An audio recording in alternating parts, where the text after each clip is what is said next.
Senator McClean, you have the floor. Thank you very much, Madam President. And I rise to speak to this 2018 Appropriations Bill. And let me first start by thanking my distinguished colleague, Senator Suku, for leading off. I think she did an excellent job in her presentation, making 2 hours look simple. Let me start, Madam President, by asking the question what?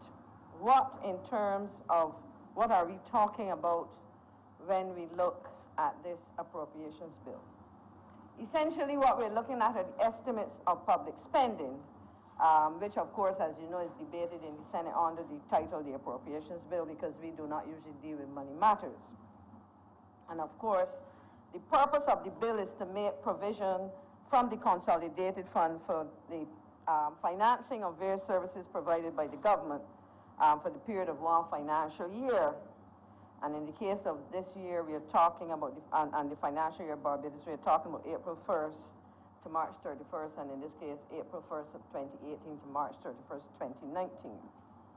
The next question that I would want to ask and answer has to do with how, because I think people need to understand the method and the approach by which these figures are determined. These figures are prepared, Madam President, by several ministries and agencies of government based on their respective work programs. And there is a process of consultation then with the Ministry of Finance, which has the knowledge of the revenues, or projected revenues, and there's a process of negotiation and discussion and an agreement about the allocations. Having established that, I reminded those who may be listening to the debate on this appropriations bill, I would now want to link this exercise to the agenda and the accomplishments of the Democratic Labour Party.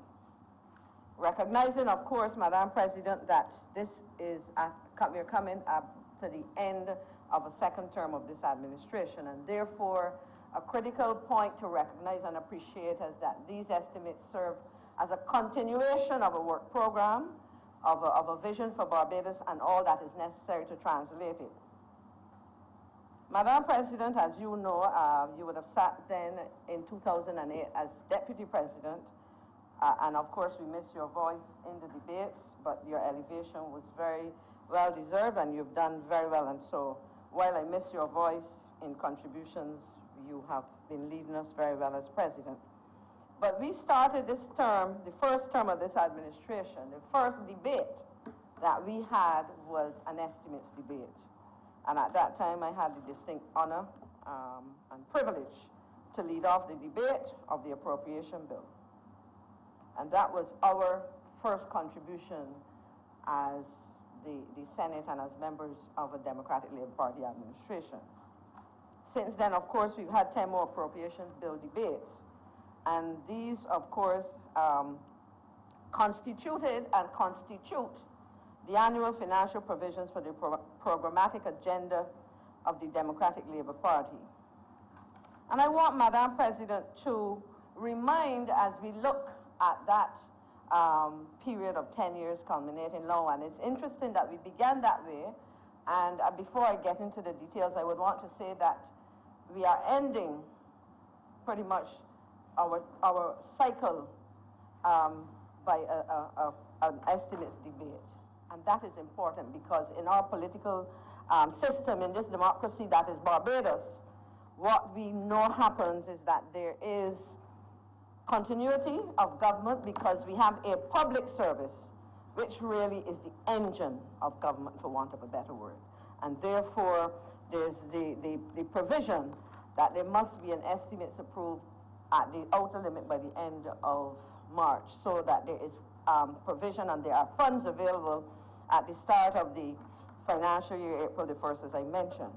But I also want, Madam President, to remind this honorable chamber and all who are listening that this government came to office faced in the past decade, 10 years have pretty much elapsed, with serious financial constraints. I do not have the luxury of time, Madam President, to speak to the details of the global financial and economic crisis And I know that many people will say that it ended long ago, but this is not true. Last week, I would have met with a new ambassador from one of our Northern European countries, and I was reminded that even in those countries, and certainly in the case of that country, they are now emerging from the crisis because of the nature of their economies and so on. And think about a small island developing state like Barbados, which has, over its life, been very susceptible to external shocks and so on. That is not to say, Madam President, that we did nothing. And in fact, our multiple achievements, our significant achievements, you would have heard about tourism, you would have heard from the Minister of Labor, we just heard from my colleague in the Ministry of Education, and all of those achievements have been achieved against the background of severe financial constraints, where at a time when we did not and do not have the luxury, Madam President, of lots of resources, that we have had to face the compulsory restructuring of this economy. When things are good, you can hide up and cover over inefficiencies, you can hide up shortcomings, etc. But when things are tough, that is when the real situation comes face to face. One of the things that we have been able to do, and I will speak to this very quickly because there's so many things I want to say, and I know an hour will go very quickly. But I want to talk about health care because as I listen to one of our independent senators, Sir Henry, I'm sorry for the slip of memory, Madam President. I am not quite as old as my colleague, Senator Boyce, but I'm in the vicinity. Senator Fraser, as a long-standing practitioner of matters related to health, would have intimate knowledge of the hospital, etc. And I dare say that there's also an appreciation that throwing money after problems and issues is not the only solution. What, in fact, as I said, we've had to do is to appreciate that we had to rein in wastage, we had to prioritize, we had to take advantage of all the opportunities for realizing efficiencies, and above all, take advantage, full advantage of the generous benefactors who, as kind philanthropists, have made significant contributions.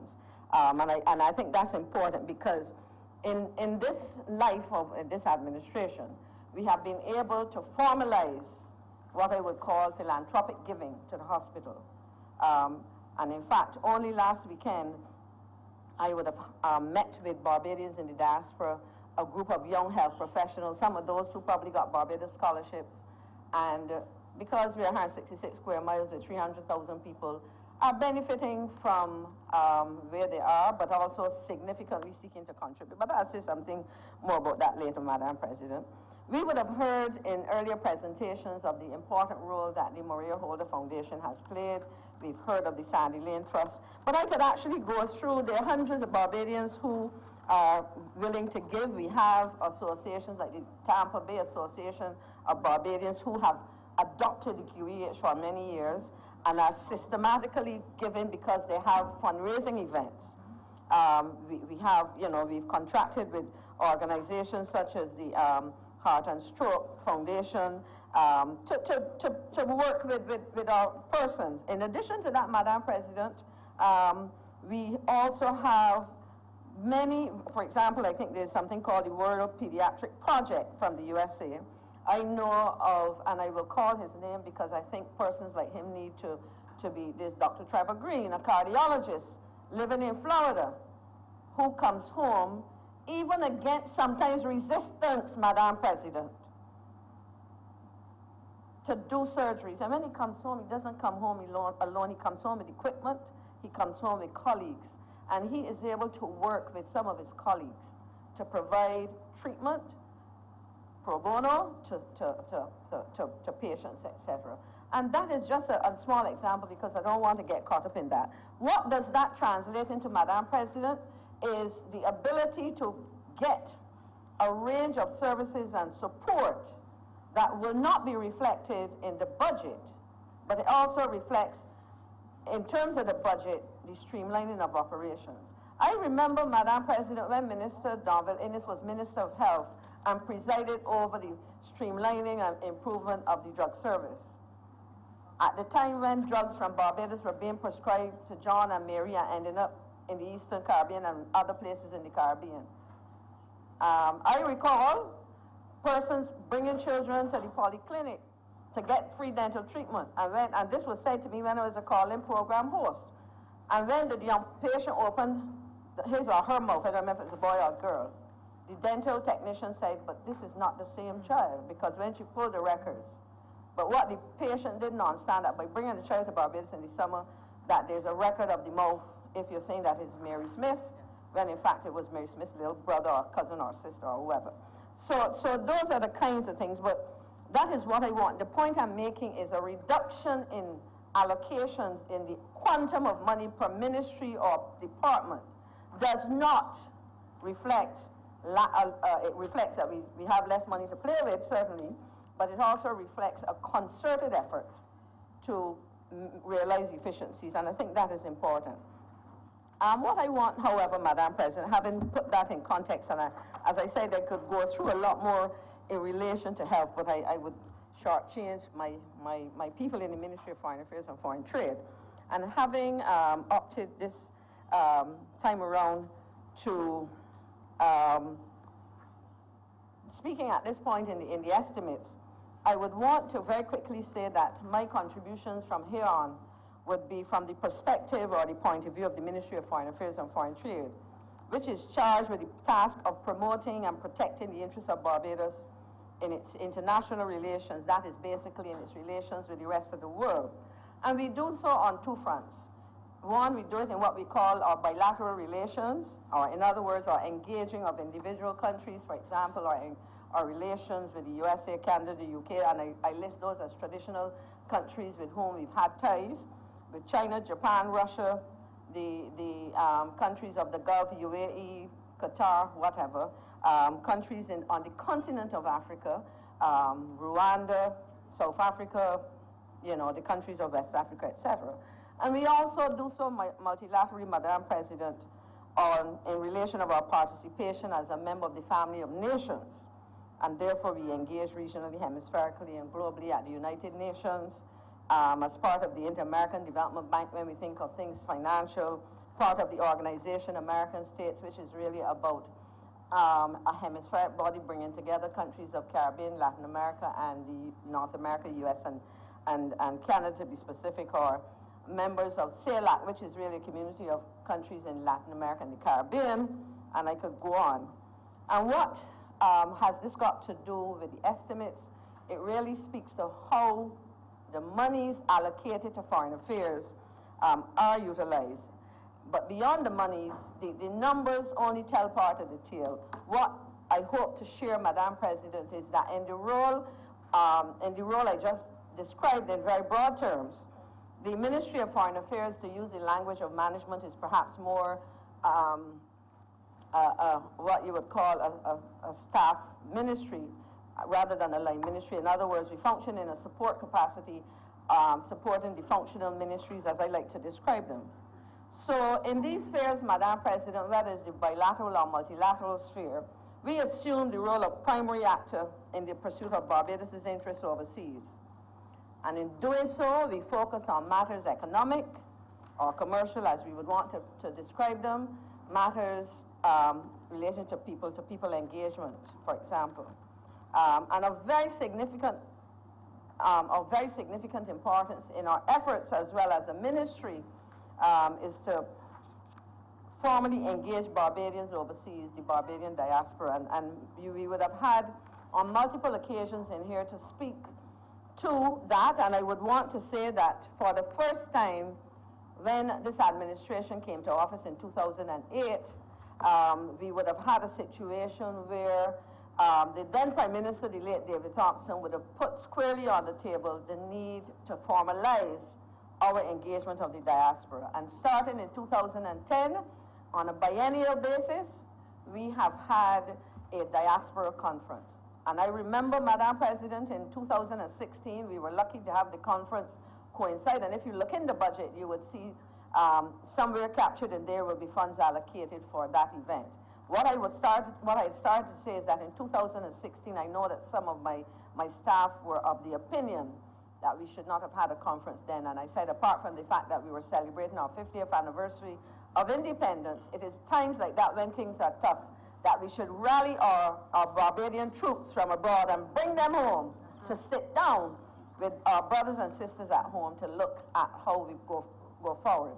And while I have not had a chance to sit down with my management team to flesh this out, I can tell you, Madam President, that based on discussions with two groups of Barbadians in the diaspora, one, a group of young health professionals in the Washington, D.C. area, and in discussions with our honorary council in Houston, Texas, and many of you would recall that many health professionals, particularly nurses from Barbados, went to Texas over the years. We have basically proposed, and we are going to flesh that out with my staff, the centerpiece of this year's Diaspora Conference, which is August, will be a major conference on health in several of its issues relating to policy, practice, etc. What I can tell you, for those persons, and I had this discussion the other day, I heard the exchange about Barbados scholars and so on. I had this discussion with a Barbadian living in that area when I met with representatives of the Barbadian organizations in the Washington, D.C. and surrounding areas. The point was raised, why don't we bond our university, our national scholarship winners, etc. And my question would therefore be, why don't we bond everybody for whom we pay at tertiary, we finance a tertiary education? My argument is that we, as far as I'm concerned, are educating people to be global citizens. And moreover, as we live in a globalized world, our skills, even though located physically abroad, can benefit Barbados. In another life, Madam President, up to 2007, I was a management consultant. Most of the work I did was not with Barbadians in Barbados, but with either former colleagues of the University of West Indies who live in other parts of the Caribbean, or other business people outside of Barbados. And I worked, Madam President, from my dining table. I don't have to hide that because I thought it was the most cost-efficient way to do it. But I communicated using the technology with colleagues or people for whom we were doing work that way. I can tell you, if I use the health example again, and part of what has motivated those two groups that I mentioned, those with interest in Houston, is not only the desire of Barbadians abroad to collaborate, but there are also other institutions that see significant benefits in working with us. So I think that anybody who has the notion that we're somehow disadvantaged by the fact that some people go away and come back. And I often speak of this because I feel very strongly that we need to appreciate that the term that I use, because when I suppose when people had to communicate by letter and you know, transportation options were few and so on, we complain, and justifiably so, of brain drain. But I can tell you now that what I see available to us is the potential for brain gain. And I'll give you an example very quickly, Madam President, because I was talking about Diaspora Conference. In 2016, we had a very small budget, of course, but we decided that a critical part of that had to focus on young people and focus on things that interested young people. The area of animation was one of the things that came up. And thanks to our former honorary council in Atlanta, and I must again express appreciation to Dr. Edward Lane for his 20-something years in that position of honorary council, he recommended to me a young Barbadian living in California who worked with the likes of Steven Spielberg and who was a professor in film and so on. And he had contemplated coming to Barbados to be a facilitator. But he then said to me, I very much want to be part of it, but I cannot get there and get back for my daughter's birthday, and therefore I will deliver my part of the conference virtually. So he was able to engage those young people in relation to the specialty that he has.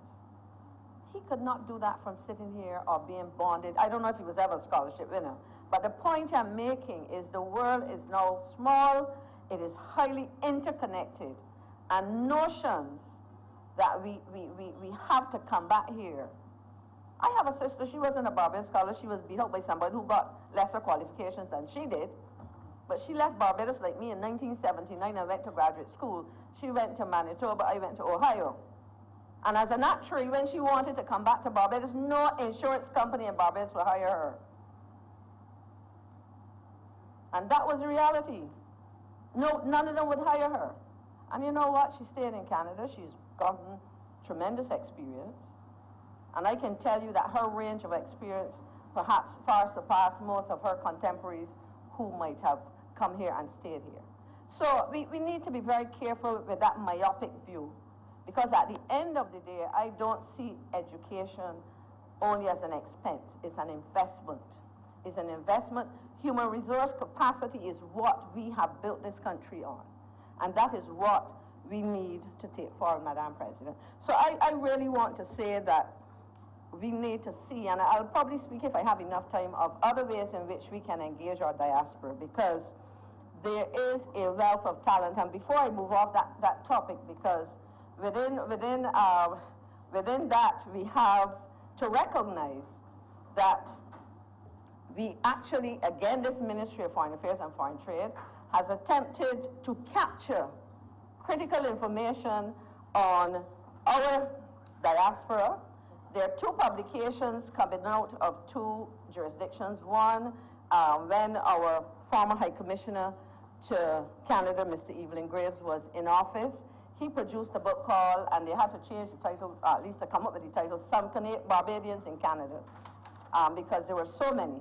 Following on that, he assisted the Consul General in Miami, Mr. Colin Mears, with a production of a book which captures Barbadians, some Barbadians in the USA. And to tell you the truth, Madam President, when I read that, what I saw was the wealth of skills and knowledge.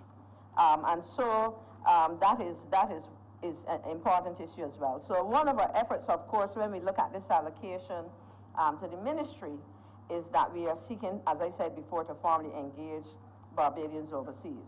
And to accomplish this, the Ministry of Foreign Affairs and Foreign Trade has been allocated the very small sum of $47,499,518 for the non-statutory expenditures. And as I said, it is relatively small in the scheme of things when we compare that allocation to others. But the size of the sum does not reflect the importance of the work of the ministry. And let me say that this allocation, Madam President, is utilized to ensure that we're able to operate our missions, that is our embassies and consulates around the world. And I must note that I think in total we have about 13, and I must note that during the 2 terms of this administration, we would have opened embassies in Brazil, China, and Cuba. And these have all served to foster in significant ways the relationships between these countries, especially in pursuit of interests related to the private sector, for example. If I could very quickly, and again, this probably can help those of us who are not quite sure what it is or what is our purpose or the goals of the ministry, I can identify 6 broad foreign policy goals, and I'll list these very quickly, Madam President. One is to protect the security of Barbados and its people, to advance the economic and social well-being of Barbados and its people, to maintain and elevate the image and profile of Barbados in the international arena, and to embrace and protect Barbadians overseas. And if I could stick a pin there, Madam President, last year, during that very difficult hurricane season, the whole notion of protecting our people overseas to some extent became very much an issue on the front burner, because the need to evacuate Barbadians, we had hundreds of Barbadians calling, asking about how they could get in touch with their relatives, and so on, and how not only how they can get in touch, but more importantly, how could government facilitate the return home of many Barbadians who found themselves across the Caribbean. in those countries that were struck by hurricanes. And of course, a critical part of what we do, I've talked about our position in the international family, so to speak, but we also specifically in the region, a critical goal, of course, of the work of the ministry and our foreign policy is the protection of regional integration and cooperation. And I must say, because I often hear people being very critical, that Barbados continues through its various activities and support of the agenda of CARICOM to be one country within the CARICOM family that strives to meet its obligations as best as possible. I want also to quickly state, Madam President, that the work of the ministry is grounded in a process of consultation with various stakeholders. And I also would want to admit that too often, many of our, and I like to use the term functional ministries because when I say functional, I'm thinking of the specific work, that is agriculture, tourism, health, labor, social care, etc. Too often, a lot of our ministries do not fully appreciate what it is that the ministry is doing, and therefore when we seek to consult, it is not that we are trying to give them more work to do, but in order to best serve the interests of the country and the work of those ministries, we need to be in a position to speak on their behalf, and in an effort to do so, we have to consult. So in essence then, Madam President, the ministry is really, in an operational sense, working on behalf or working with our functional ministries, the private sector, our non-governmental organization sector, and indeed our individual citizens. You know, and I'll give you some examples of how we end up working on behalf of those. If we think in terms of the question of the protection of our security, we are talking about security not only in terms of physical security, but we can also think in terms of economic security. Our efforts to delimit our maritime boundaries between our neighbors is something that is ongoing, and I can tell you that last year, if I have my years, the years are going quickly, last year we were able to conclude our boundary arrangements with St. Lucia, with St. Vincent and the Grenadines, and I know that there's an outstanding request from Suriname to commence negotiations. In other areas, we can think in terms of the whole question of the individual. Barbadians want to be able to travel, to do business, to holiday, and so on. People have to go overseas to study. And in the process of doing that, one of the things they need to be able to do is have access to markets. They need to travel.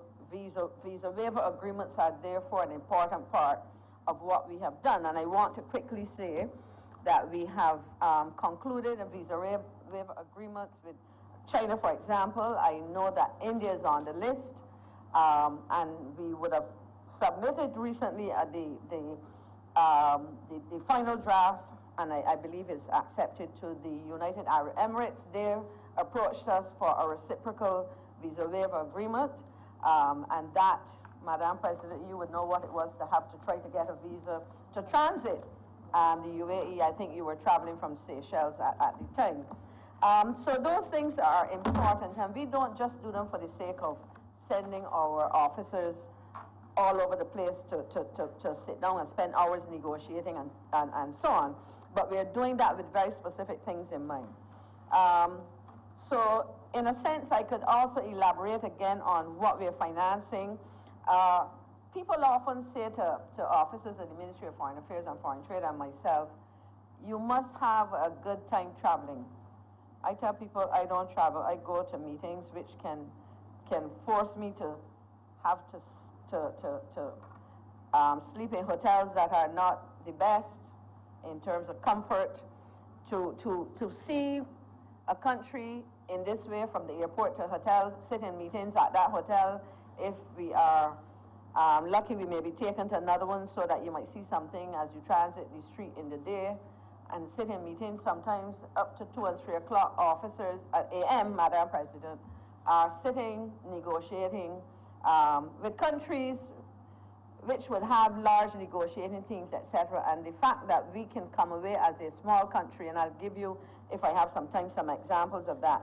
We come away with agreements that are beneficial to us, and so in essence, whether it's at the bilateral level or at the multilateral level, what I can tell you is that we work very hard to represent the interests. Now let me just say something quickly about bilateral relations, because you would hear from time to time, Madam President, of Barbados attending meetings, let's say, to have dialogue, and I'll use Guyana as an example because this is a very concrete one, to participate in what we call a joint commission meeting. Really and truly, that mechanism is simply one in which we have structured arrangements for bilateral cooperation.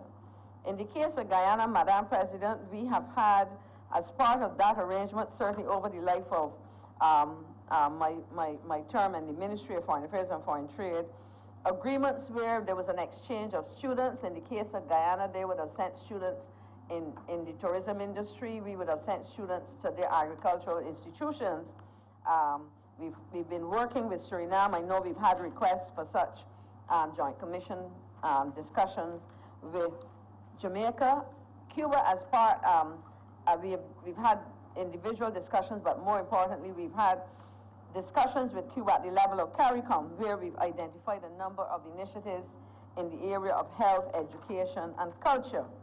I will quickly say something, Madam President, about our multilateral relations as financed by the allocations in the estimates. And I would want to illustrate how those multilateral relations can produce results for Barbados, and I look at the issue of climate change. We would hear of small island developing states, and they use the acronym SIDS, etc. And as we know, even if we just use last year's hurricane season, in fact, no, Madam President, I wake up almost every morning to rain. Traditionally, as we go into February, we are going into the dry season and the reaping and the harvesting of cane and so on, but we seem to be getting some pretty heavy showers, which can have some serious implications. But that is, to my mind and to those who have been studying the phenomenon, this is part of what we say the manifestations of climate change. And therefore, for countries like Barbados, this has in fact been a major threat, and therefore an important issue. And because it's an important issue, Madam President, we have been very much involved in what I would classify or describe as the international lobbying and related matters. We have been in the forefront of the UN process to address the climate change. But I am happy to report, Madam President, that, you know, I remember, if I might digress, well, not digress, but illustrate, I remember when there was a major conference in Samoa, and our newspaper, one of them, and its related radio station, related radio station, sister or brother radio station, whatever you want to call it, would have made a song and dance, and somebody would have provided to the media, and well, let me finish the point and then I'll make a following point.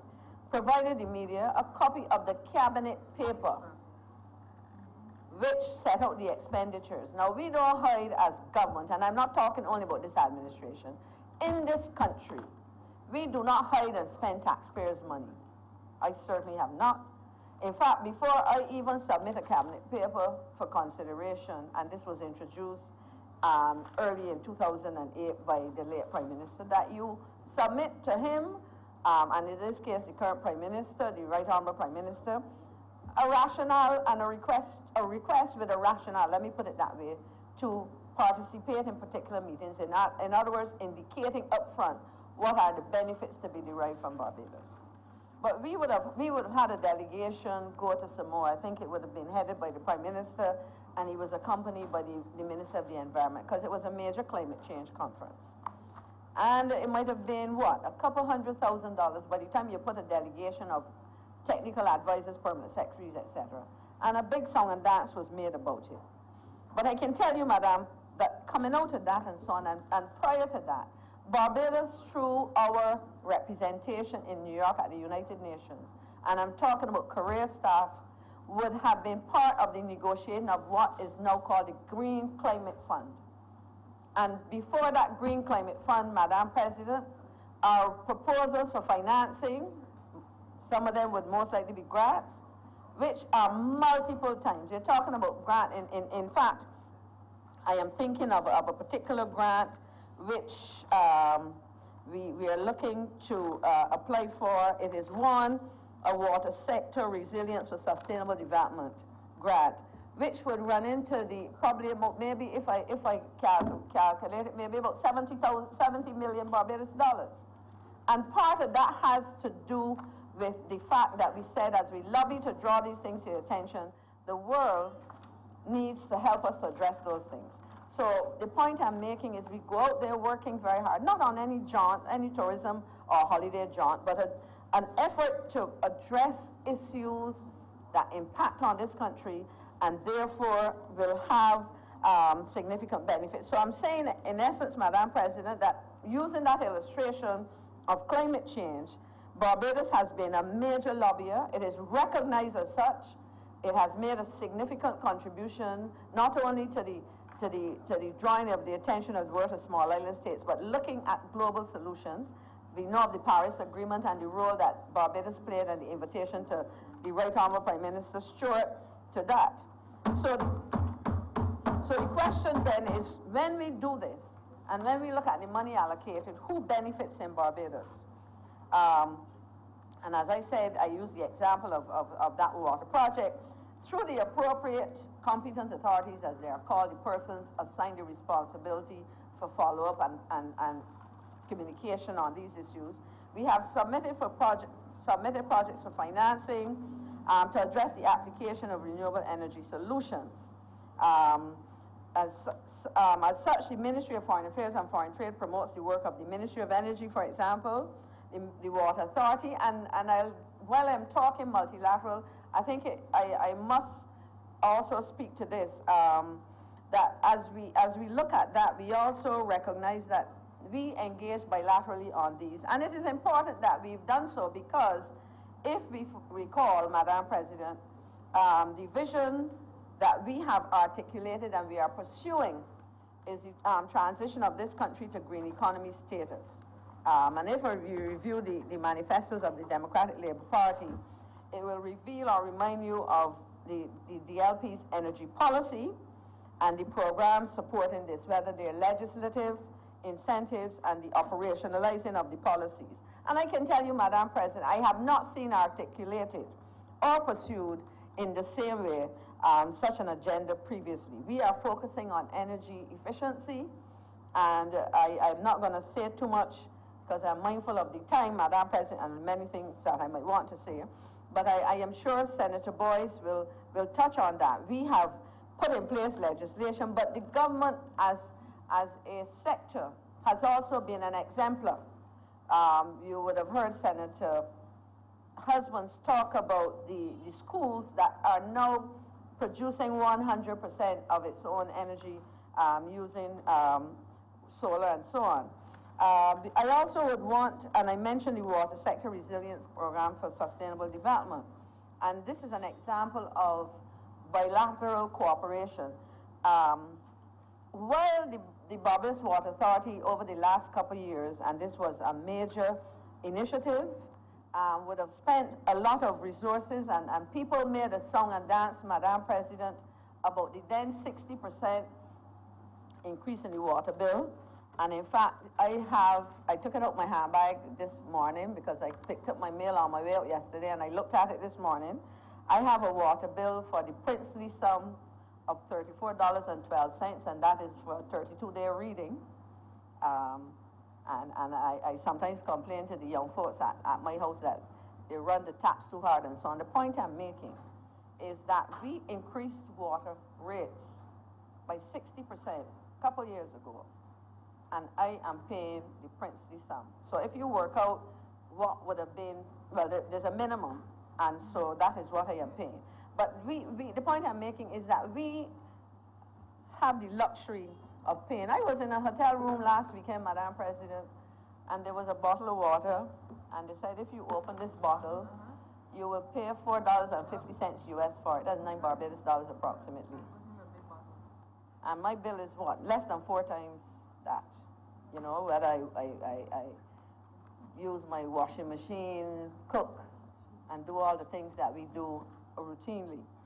So I'm suggesting that part of what we saw happening at the national level in terms of addressing the question of water, we had an age-long problem of water loss estimated to be as much as 60%. And of course, we know that that came from the fact that we had pipe installations of over 100 years.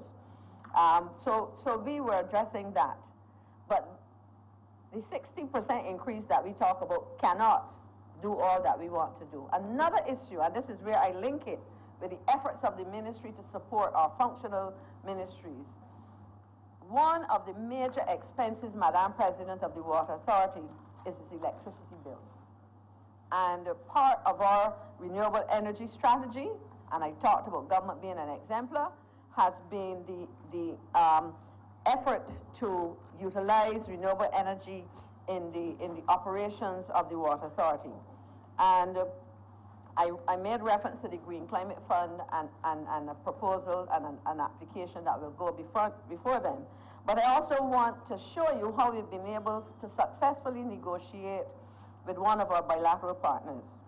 And I can tell you that in the Ministry of Foreign Affairs and Foreign Trade, and I usually do not like to list myself as the person, but I head the delegation, so I can say I, along with the officials of the ministry, would have engaged a bilateral partner, the United Arab Emirates, in discussions which led to the establishment of a development fund for CARICOM. And I give Barbados credit for the one who pushed it, because I discussed it first with my counterpart, and she took the message back. This is the Minister of State and Foreign Affairs. She took it back, and within a year came back to say we will do as a first initiative a fund, a development fund for CARICOM of $50 million US. And you would access those for renewable energy projects. And the first round of projects, 5 projects were selected. 2 went to Barbados, including 1 for the Water Authority, to help them, of course, reduce their energy bill by utilizing renewable energy. In this case, I believe it's solar energy.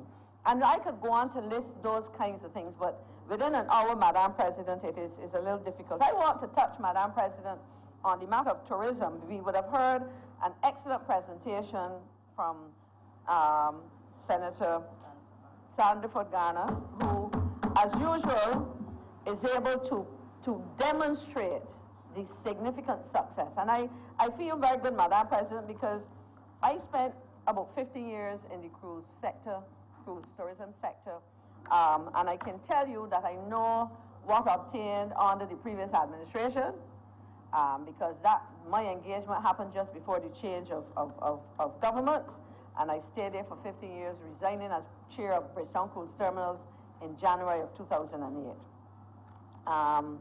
And I think, Madam President, there was a suggestion by one of the distinguished independent senators in his contribution that there should perhaps be a merger of some ministries. I hope that I'm not misrepresenting the point made, but my understanding was a suggestion of, on the basis of what was perceived by Senator Watson, as far as I understood, as the similarities in purpose or actual activity of the 2 ministries. While I do not have time to explain the difference, Madam, and I think I did allude to it when I spoke of the role and function of Ministry of Foreign Affairs, let me again say or repeat that the Ministry of Foreign Affairs and Foreign Trade serves to facilitate the domestic agenda of our functional ministries, be it tourism, agriculture, education, social care, etc. And I want to again emphasize that tourism has been supported by the ministry. And if I use China, because I touched on it in a sense, we have been able to support the Ministry of Tourism in respect of what I would call the supply side, that is Barbados's provision of the elements or the products and services that will constitute our tourism offering. And the most obvious one is the investment in Sam Lord's Castle. That project has been financed by the the Chinese, and that should significantly enhance our tourism offerings. On the demand side, that is where we're talking now about having people to fill those hotel rooms and experience Barbados. I mentioned earlier that we would have engaged in a visa waiver program, and that is useful, and I cited some other countries, like let's use China and India, for example. I hope we can conclude. I know I've been asked about that on multiple occasions. I hope we can conclude that soon. But recall, of course, Madam President, that when we talk about those two large countries, the two largest countries, most populous in the world, and we talk about a visa waiver program, we are not only touching on the citizens in country, but if you go to Canada, it probably has one of the highest concentrations of Chinese outside of China. If you think in terms of the UK, Canada, and the USA, you will find significant numbers of young professional Indians and so on who would love to travel to Barbados on holiday, but who probably says it's not worth the while to go through the hassle of trying to get a visa, particularly in North America where holidays and so on are shorter than the average European holiday. So those are some benefits. I want, of course, Madam President, to recognize that in the area of education and training, we have benefited significantly from our engagement with China, and I see that there's some opportunities where cross-sectoral benefits are very real. In relation to education and training, we focused a lot recently on two major blocks of financing. One is to benefit students in agriculture at the Samuel Jackman Prescott Institute of Technology, it is now. I think that's the new name. It used to be Samuel Jackman Prescott Polytechnic, and the Barbados Community College, where there's an initiative to create the facilities for more hands-on training. While those programs are excellent, what we have is a situation where to have residential facilities where they can do the experimentation and commercial production is important. And that is reinforced by our negotiating on behalf of the University of West Indies Cayfield campus to support a land grant that would have been given to the university as part of their food security initiative, a $34 million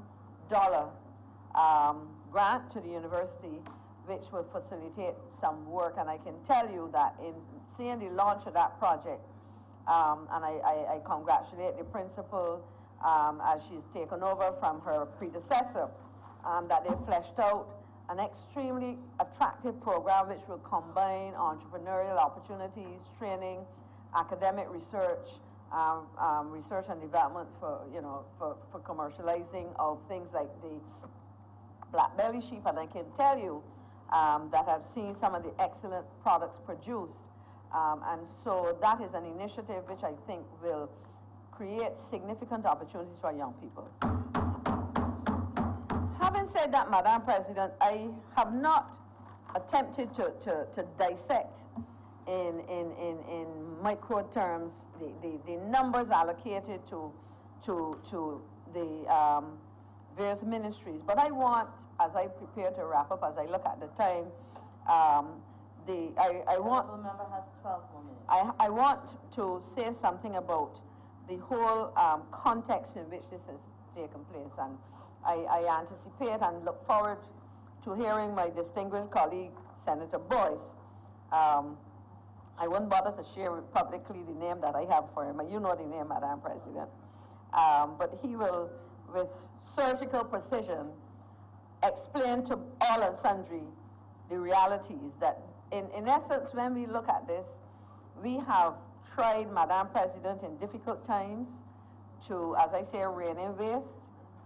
If you look at previously, in a previous iteration, not of this administration, places like the Home Affairs, where we had to build a prison and build police stations, and when we looked at wastage in terms of education, edutech, we could talk about those things. I could go back and talk to you about, because I said I had an interest in the cruise industry when we had the World Cup and the bills that we had to pay for an empty cruise ship, but I don't have time to do that. The context or the reference to those is to contrast, Madam President, the largesse and the wastage and all of that that prevailed in times of plenty, and contrast that with how we have been able, with serious financial constraints, to accomplish a lot. And I want to look forward a little bit, Madam President, but in doing so quickly, I would want to remind people that when they start to try to disparage Barbados and the economy that it is, and I have not explicitly said, and I want to say it now, that as we look at Barbados as an economy, we do that within the framework of what we have also put on the table, that as we crafted out policies and as we look at what is captured in this big estimates book, we have recognized and committed to ensuring that there's an appreciation and demonstration in our policies and programs that we appreciate that Barbados is more than an economy, it's a society. And as we talk about violence and so on, and we find ways to remedy this, that we realize that if we don't treat the society, if we don't address the challenges of societal or social, that are social in nature, we can do all we can to have economic success, but it will be to no effect, to no avail. But I also want to say, Madam President, just to reiterate, that I will focus a little bit on the economy of Barbados because I see how it has societal implications if we adopt certain strategies. The 2016 Financial Stability Report prepared by the the Central Bank of Barbados and the Financial Services Commission. This is a report that was introduced by this government because we felt it necessary as we look at difficult times to ensure that we build in a mechanism to provide early warning signals to help us to understand what our true situation is on the economic front. And I can tell you that we've taken this to the regional level as well. So very quickly, the report provides a comprehensive analysis of the country's financial situation. It looks at the structure of the financial services sector. It talks about the resilience of different classes of financial institutions, whether we are talking commercial banks, credit unions, of which I have in which I have significant interest, insurance companies, and other financial institutions. And I want quickly to quote the 2016 report. This report came out in March last year, and therefore the 2017 will come out next month for last year. So this is the most current report that you would have. And to quote the 2016 report, Madam President, it found that, and I quote, key financial sector indicators point to the continued stability of the Barbadian financial system during 2016. Now, I have brought this because I want very quickly to put a couple things on the table. Commercial banks, as they are now, dominate the local financial sector, and they accounted for 55% of domestic assets. Insurance companies accounted for 13%, and credit unions would have controlled about 8% of the thing. And I raise this because, Madam President, we are facing a situation where we talk about investment, and people are calling on government to do every single thing under the sun, particularly when they're constrained. But yet, we have a commercial banking sector which controls more than half of our domestic assets.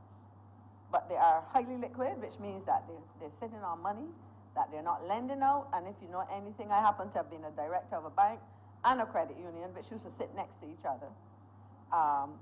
And if they don't lend out that money, it's just not doing any good, frankly. And this comes at a time where they've also reduced their holding of government securities. So what they have is weak loan growth. They are paying, and this is what's of concern to me, they are paying very low rates of interest on savings. So in other words, my question is, why hold all your money, if you do, in commercial banks? But I believe in diversification of your investment and your savings portfolios, therefore you would do that. But what I want to do is to make a recommendation before I get to sit down, Madam President, that something that I made to credit unions more than 20 years ago, because I saw an article recently, and I picked up the phone and called the CEO of the Credit Union League. And he said, yes, after the discussion, he said, I remember you're making this recommendation more than 20 years ago. And I can go in my home somewhere and I can find the presentation, because I've not thrown away any of those things that I've prepared for credit unions since I've been a member in 1983, Madam President, when my credit union was formed. But the point I'm making, and this, I will quote this quickly, in relation to the credit unions, the report said, with their focus on personal lending, credit unions report robust growth in loans and investments. I want to put on the table, Madam President, what I did more than 2 decades ago, that credit unions need to go to what I call their third level of operation, and that is to facilitate the mobilization of the resources of its membership base, which stands at about 100,000 Barbadians at this point in time. And I'm not saying that they do it as an institution, but I'm saying they can facilitate the mobilization. And I'd like to throw, has 5 more minutes. I'd like to throw out some numbers, Madam President, and I will use the number of $1,000, Barbados. We are accustomed to the notion of pooling. I used to be in a meeting term with colleagues at university for years and years and years while I worked there and even after. But the credit union is really a more sophisticated way of pooling. Now, if we can recognize that we have money sitting, 55% of domestic assets, and I'm not going to disaggregate them, I don't have the time, but we can do the analysis and look at what percentage of that is probably held by the people who are who are members simultaneously of a bank and a credit union. If we could get the equivalent of $1,000 invested for every member of the credit union, Madam President, immediately we mobilize for investment $100 million. 100,000 by 1,000 is $100 million. And that is not an impossible task. And I can say now, Madam President, that I have said it to colleagues, and I certainly hope that the credit union members, and I could find people who were part of the genesis of the modern credit union movement, whether they were part of the formation of the City of Bridgetown White Credit Union, or formation of the Barbados Workers Union Credit Union, or a couple other credit unions which were born, or the older credit, what they call the Big Sister Credit Union, or should I say Big Sister, right, Ivory? Big Sister Credit Union, the Barbados Public Workers Credit Union. And that is right. We remember the contribution of the late Olive Trotman, who would have walked the steps of ministries with the bag. I believe that is still showcased, the valise that they collected the money. And if we can get that, Madam President, we should be able to invest.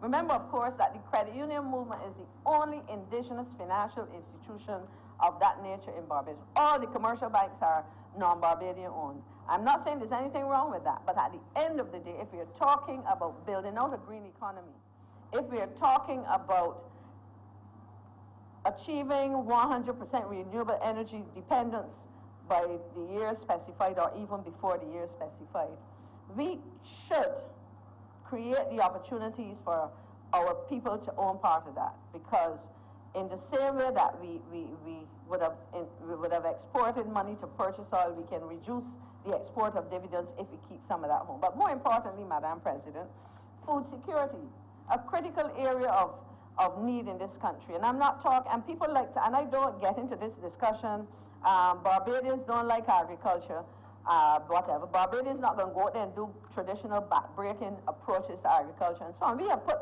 pre-larceny legislation in place. But the point I'm making is that there are some young people out there doing some interesting experiments with the use of renewable energy. And I'll cite one example quickly, Madam President, and that is the whole question of greenhouses and shade houses, etc. But I can tell you that there are a group of young engineers and so on who have identified that they can reduce the ambient temperature of greenhouses in a way, reusing renewable energy that would allow us to produce high quality crops, but more importantly, diversify the production of crops. So I believe, Madam President, that as I look at this, what I wanted to leave with us as I looked at this estimate is that there is scope for our young people and for all Barbadians, rather than sit down and complain that government is not doing enough or we're not throwing enough money behind without looking to identify what we are getting for what we have and how we have wasted in the past, that there's opportunity for us to mobilize what we have sitting idle in the case of some of the financial resources in our financial institutions, particularly the commercial banks, because that is what the statistics are bearing out for us, and transfer that into investment, not savings, because the article that triggered me to speak about this in the way that I have in the last few weeks, because I've done it consistently, it was an article where somebody referred to the pros and cons, or the benefits and threats, whichever way it was, of transferring savings, as was happening, some savings from the banking system to the credit union movement. But the credit union movement in Barbados in the 80s, when I was a young volunteer, was extremely progressive in its thinking, and I believe that we can use that again, because that is where we will find collected the majority of working people in Barbados. Madam President, what I really want to say is that in trying to speak, in this case, to the allocation of funds to the Ministry of Foreign Affairs and Foreign Trade, I wanted to demonstrate that the Ministry of Foreign Affairs and Foreign Trade is what some might call a service ministry. We are of service to the country through the work that we, and the facilitation of the work of our various ministries and agencies, whether we do it at the level of country-to-country engagement or within the family of nations in the UN and so on, the World Bank, etc. But we do so bearing in mind that at the end of the day, the beneficiaries should be Barbadians. And as a member of this administration, we want to do so in a way that we are able to ensure social balance.